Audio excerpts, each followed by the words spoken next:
you're back. You left in a hurry last time. Is everything okay? Everything's fine, just, it's a little hard to explain. Would you mind taking part in a little experiment with us? An experiment? That came out of nowhere. I'm listening, though. What do you need me to do? Could you make a wish? You want me to make a wish? Is that a new Sub-Zero's festival tradition or something? Less questions, more wishing! Okay. My wish. Okay. I'm a little nervous saying this out loud, but I want Miss Dunyarzad to be happy. Oh. I noticed earlier that she looked a bit down, and she wasn't really talking to anyone. She just doesn't seem like herself. She's always so gentle and kind, and all the kids love her. I've also wondered if the reason she asked me to be Fairest Knight of Flowers is because I'm special to her, or something. So, you have a crush on Dunyarzad? Oh, is it that obvious? After what I just said, I guess it is. When she placed the hat of the Knight of Flowers onto my head, she said to me, I want everyone to have a happy Sub-Zero's festival.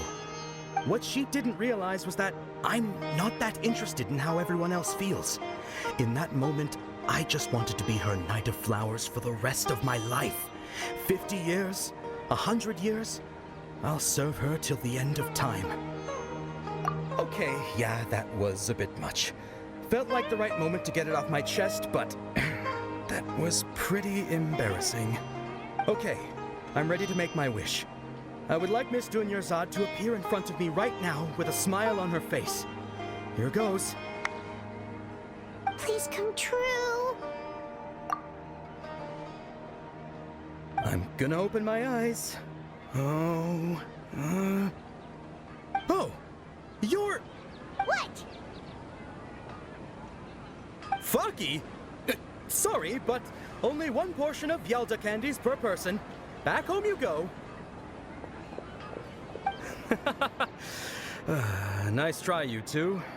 Anyway, never mind. I don't need to see her appear right in front of me. As long as she's happy. Guess he isn't the host of this dream after all. Should have expected it wouldn't be this easy.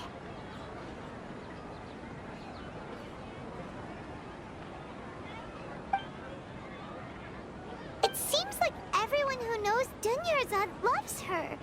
But none of them has any idea that she... My lady, step back. That sounds like Dia! Oh, right. This is when Dunyarzad bumps into the kidnappers. Huh? But Dia can handle them! Hey, Traveler!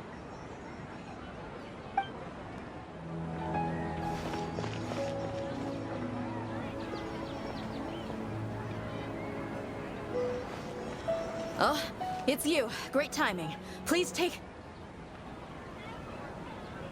Hey, this is my job. The homie Yannis pay me, not you. You... fine, all right. Knock yourself out. Why are you so worked up anyway? It's not like I don't trust your fighting skills. Anyway, watch yourself.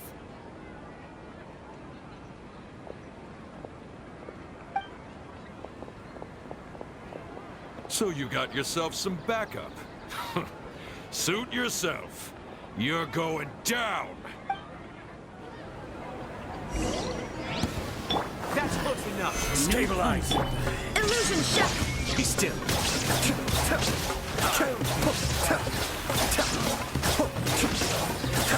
Need. That's close enough.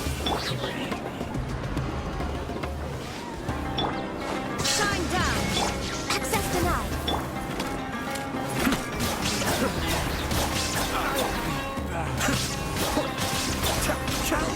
Take my... Traveler, were you just taking your anger out on those guys? You and Nahida both. Dunyarzad wouldn't want to see you two like this. Oh, and speaking of her, Paimon just remembered something. Remember how during the first Sub-Zero's festival, before the Samsara started, we came here with Dunyarzad because she wanted to pick something up? She said it was because she had forgotten something. Okay, so Paimon's memory is working so far. Anyway, Paimon also remembers that she is staying somewhere around here. She pointed it out to us the night before the Sub-Zero's festival. Yeah, even if it's only a tiny clue, it'll probably still help us more than this needle in a haystack search. This is the place. It's rude to enter other people's spaces without permission, but desperate times call for desperate measures. Hey, the windows are unlocked. Okay, Paimon's gonna take a peek inside.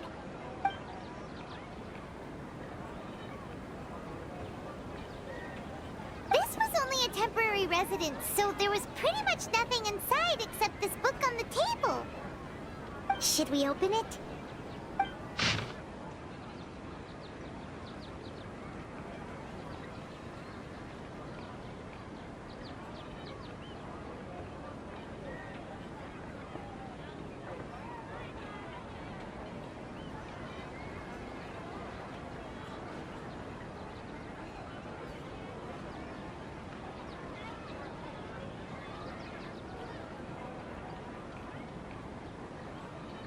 Wow.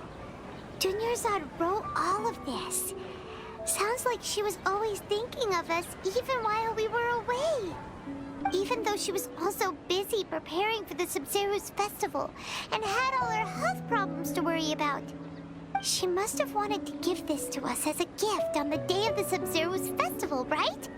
If we hadn't found this book, we never would have known. But now that we know, we can't even thank her. Hey! Where are you off to now?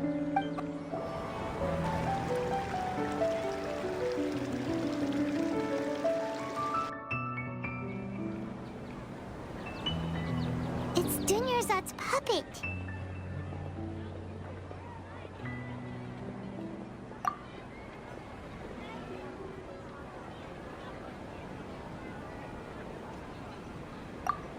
Traveler? You must be exhausted. Come to think of it, we've been stuck in this place for a really, really long time. Heck, even the last time we were chatting happily with Dunyarzad feels like an eternity ago.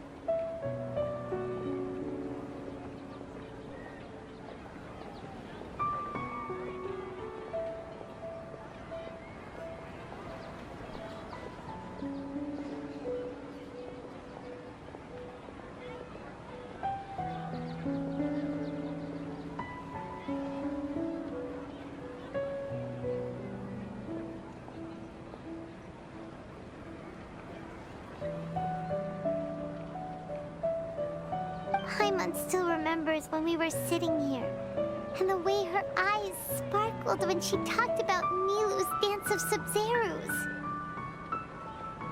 There will always be frustrations in life, but I know that the point of living is not to leave behind any regrets.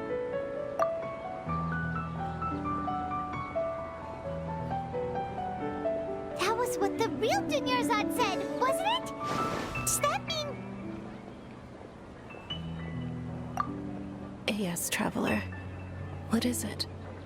Oh, so she's still just a puppet. But just now, how come... What? Where are we going this time?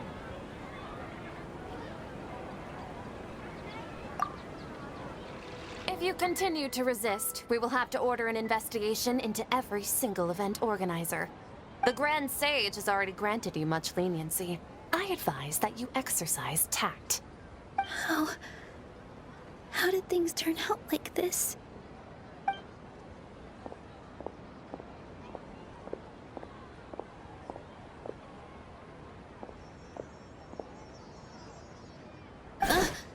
Traveler? You don't have to get involved. He's a sage from the academia. I don't want to drag you into this. Traveler. Traveler? What the heck are you doing? If you get arrested by the academia, that's another day gone to waste.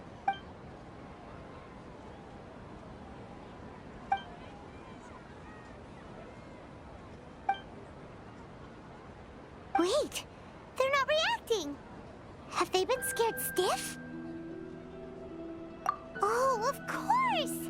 If this is the sage's plan, they wouldn't put themselves through this. So they're just substitutes. What is this? What happened to the Grand Sage and his entourage?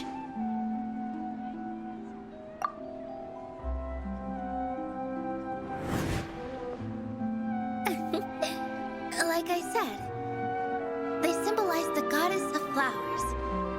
It's just a shame that all the real Padisaras went extinct after her death. Yes, the Greater Lord brought forth new Padisaras in memory of the goddess of flowers, but she ultimately could never truly replicate that beautiful shade of purple.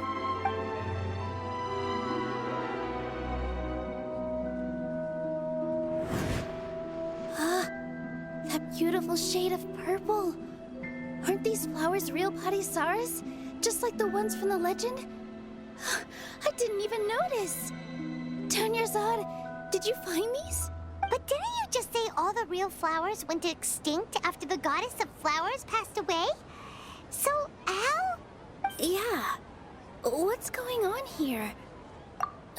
Huh? You guys are acting weird. But okay, I'll try.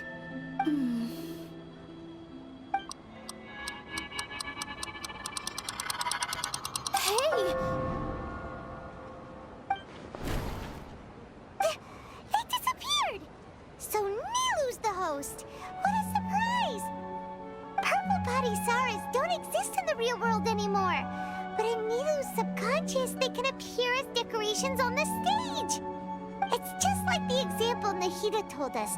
People assume there will be food on a plate, and Nilu assumed there would be real Padisaras in the flower pots.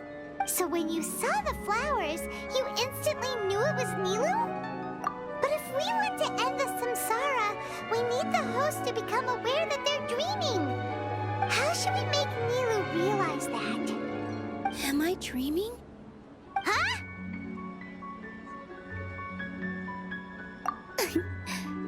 So I'm right. Is this Lesser Lord Kusanali responding to our celebration of the Sabzeruz festival? Wrong guess, but you aren't completely wrong either. The point is, what made you think this is a dream? As far as you know, people in Sumeru don't dream, right? Yeah, but have you heard the tale of the first sage? To prevent a calamity, he went on a journey to find the Dendro Archon. Ooh, sounds familiar. Dunyarzad told us a story like that when we first arrived in Sumeru City. So it was about the first sage, huh? Yep, but in the part you heard, he hadn't become the first sage yet. There's more to the story. His piety and wisdom were acknowledged by the Dendro Archon, and she finally gave her blessing to him. All kinds of spectacular scenes appeared in front of the first sage, as if all the knowledge in the world was being painted onto a canvas right before him. He was captivated. After who knows how long, he mastered all the knowledge he could comprehend. Afterward, he said to the Dendro Archon, "I miss my parents, my wife, and my children. I've been away from home for far too long. They must be worried." The Dendro Archon smiled. The next second, the sage found himself lying in his bed, as if he had just woken up from a dream. His wife lying next to him said, "You're off to search for the Dendro Archon today, aren't you? Have a safe journey, my love." In the end, the first sage took care of many disasters in Sumeru City and founded the academia. What a happy ending. So, the first sage was dreaming ever since the beginning of the story? He never went on his journey? Yes. but his faith and determination were conveyed to the Dendro Archon, so she blessed him in the form of a dream. Paimon understands where you're coming from now. That's a really interesting connection. But we really gotta wake up soon, like the sage in the story. I see. Well, it just so happens that today's Sub-Zero's festival is almost over too.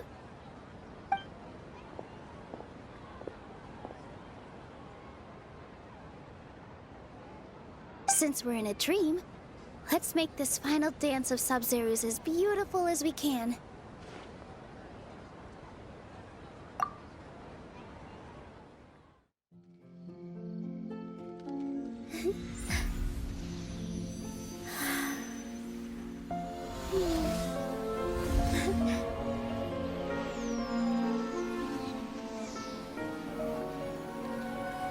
The wait is over, everyone. I dedicate this to our god, the Dance of Sub-Zero's.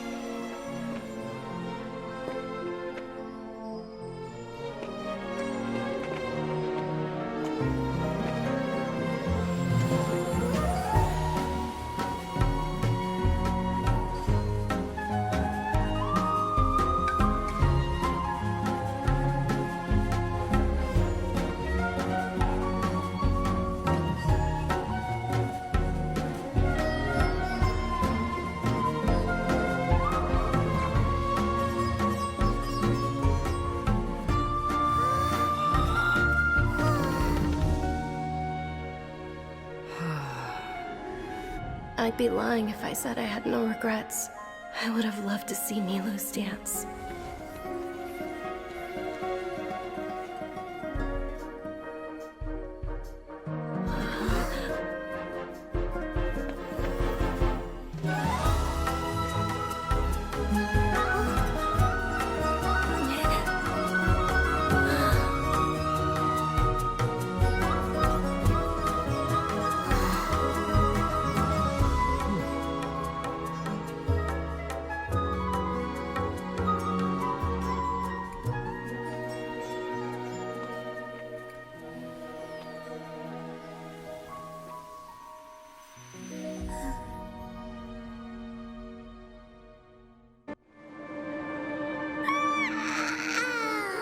Oh, good morning, traveler.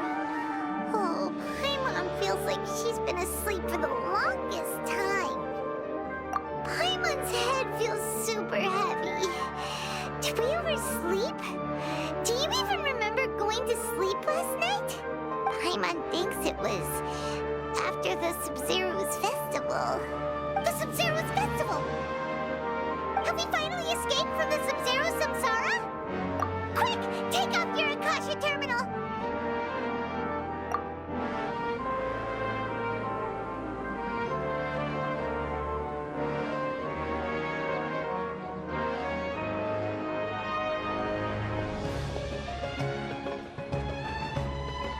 She's not in her room.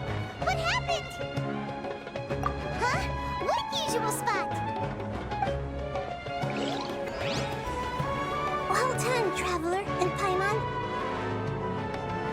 And thank you, Dunyarzad, for organizing the Sub-Zero's festival for me. I'm sorry, who are... Dunyarzad! You're okay! Oh, don't scare us like that! Oh, Traveler Paimon. I have something amazing to tell you. I just had a dream, and I saw Nilou performing the dance of Sub-Zero's.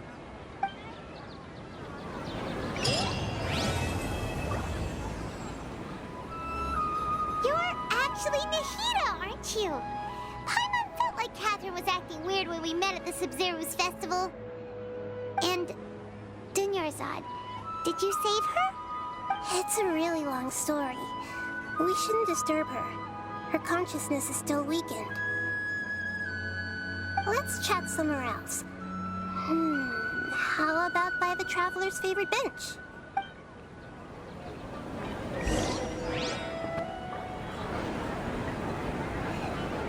Let's talk about Dunyarzad first. It's such a relief that she's all right.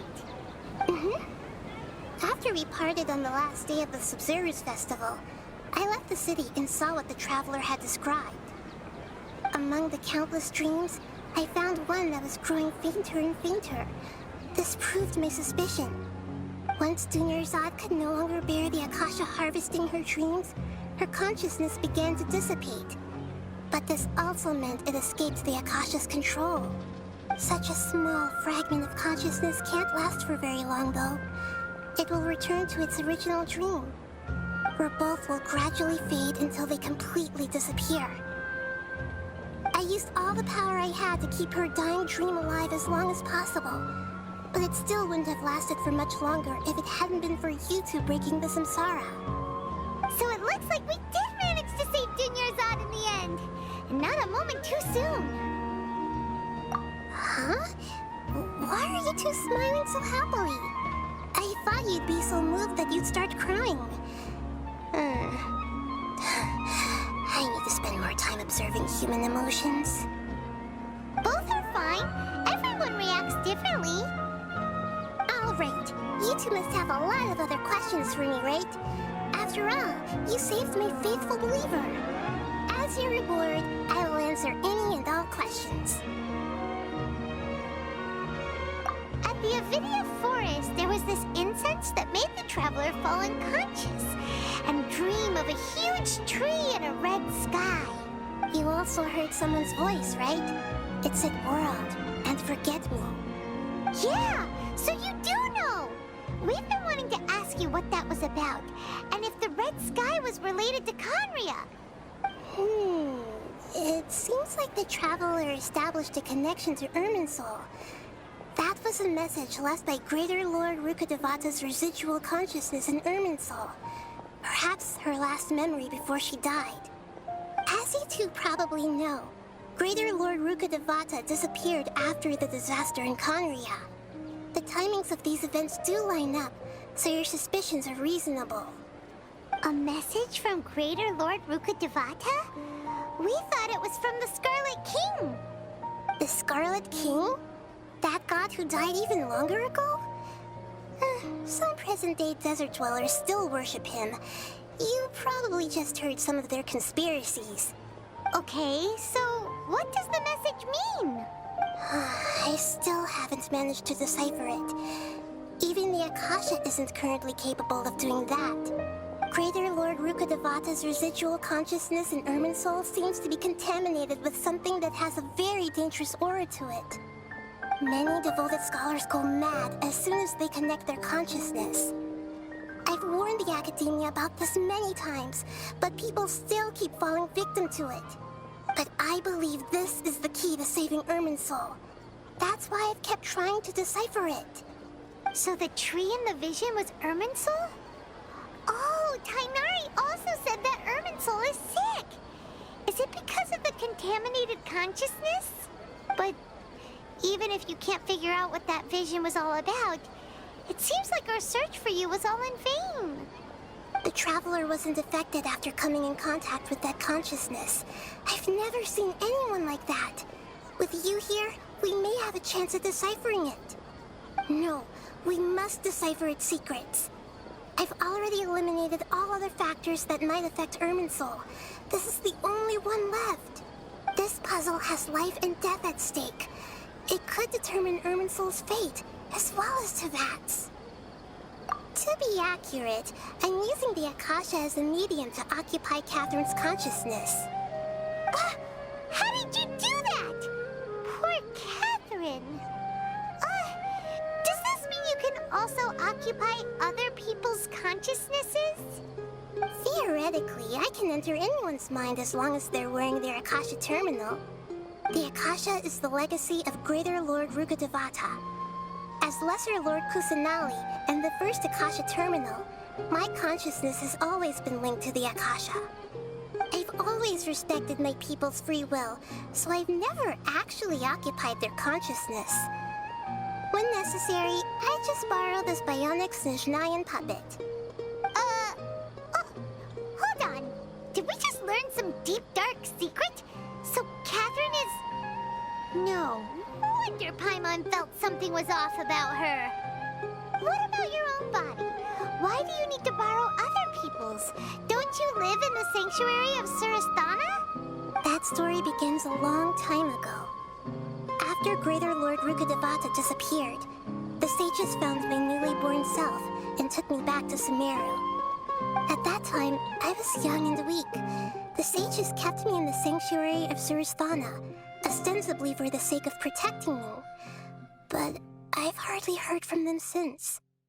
However, I do understand that they had hoped to find Greater Lord Rukkhadevata instead of me, a symbol of her passing. So, the sages basically put their new Archon under house arrest? How dare they! Why don't you teach them a lesson, Nahida? In some ways, they aren't wrong. Greater Lord Rukkhadevata was omniscient and omnipotent. Even after her death, the Akasha is still empowering this nation. And I'm still really far away from being able to call myself the God of Wisdom. Moreover, the Academia is also more proficient at governing this country. My existence has little meaning. Yeah, you got a lot of believers. Just look at the Sub-Zero's festival. Everyone who showed up truly loves you. Thank you for the kind words. But I honestly don't need physical freedom as long as I can connect my consciousness to the Akasha. Trying to find a way to save Irminsul is my life's mission and top priority. I will work on that, and try to live up to being a deity in the meantime. Every once in a while, I will also take up the duties of the God of Wisdom and enlighten a lost soul here and there. Doing all that should be enough. There's never been any big problems with the Academia's governance of Sumeru. This is the first time I've seen them step out of line. I wonder what caused them to go down this path, and what they hope to achieve. Even though the city's residents haven't noticed anything strange, if the Traveler hadn't broken the Sub-Zero's samsara, the situation could have become dire. I tried to do some investigating in the Akasha, but I couldn't find anything suspicious, and all the people of interest seemed to purposely avoid wearing their Akasha terminals. I think they're deliberately trying to hide something. Oh, that reminds Paimon. In Gandharvaville, there was a sage who had invited Tainari to join some kind of project. Could it be related? Regardless, I need to first investigate the sage's motives, make things right, and punish them if needed. But I'll have to be discreet, or they'll see me coming. You mean how the Akasha stops you from having dreams? Yeah, it's been such a long time. No one's noticed something's up? It's not that no one noticed. It's more like no one cared. Ultimately, it's all rooted in the sage's misdirection. Misdirection? The sages convinced everyone to believe that being unable to dream is a sign of rationality and wisdom. Not dreaming is a badge of honor in Sumeru, even if the truth is that their dreams are being reaped by the Akasha. With their propaganda in place, the sages can maximize their use of the Akasha to facilitate their research. Besides, Greater Lord Rukkhadevata must have created the Akasha in the hopes that it could be used to its full potential. That's why I've never come out strongly against this. Anyway, the perspective advocated by the sages drowned out any voices of doubt. By now, even those who never use Akasha terminals find it too shameful and embarrassing to talk about their dreams. Got it. I hope my answers were satisfactory, seekers of knowledge.